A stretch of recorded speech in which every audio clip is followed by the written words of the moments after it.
The biggest transition for me moving from athletics over to triathlon obviously was swimming. Most distance athletes weren't necessarily good swimmers. I think for this year it's been a great focus for me in the ability to look at where I need to pick up in respect to some of my technique, particularly obviously in swimming. Being fairly new to triathlon over the last 4 years, there's still a lot of development in my swimming that can take place.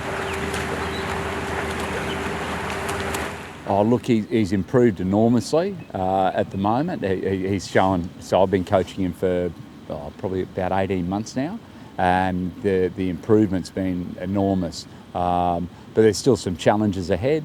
He's not a natural swimmer. He hasn't had a massive background in swimming, so there is some enormous challenges ahead. But he turns up, rain, hail or shine. He really works hard. He's got a high work ethic. Probably to his detriment at times, that he doesn't know how to work easy. Overall, he's tracking really well. He probably had really shorter time for the 2020 when it was in September of this year.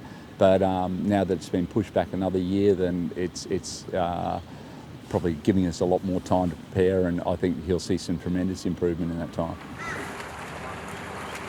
My goal is the 2021 Paralympic Games in triathlon, and I think for me the recent events of the COVID virus have been, in some respects, pretty productive for me in the sense of that focus to training, whether it be here at home or in some of the more isolated venues. Being able to run and cycle was still, I suppose, a great bonus, but obviously not having access to a pool was a big disadvantage. But for me now, that focus goes on to 2021 Paralympic Games and onwards to the 2022 Commonwealth Games. The really ironic thing about an athlete that is totally blind is I've never seen the QAS shirt, and I've never seen the Australian flag, and I've never seen a green and gold tracksuit. But they're the things I ultimately desire. And I think the funny thing about it is I've never seen them, but I still can believe. So I think for me it shows you that you don't need to see to have a vision to compete for your country.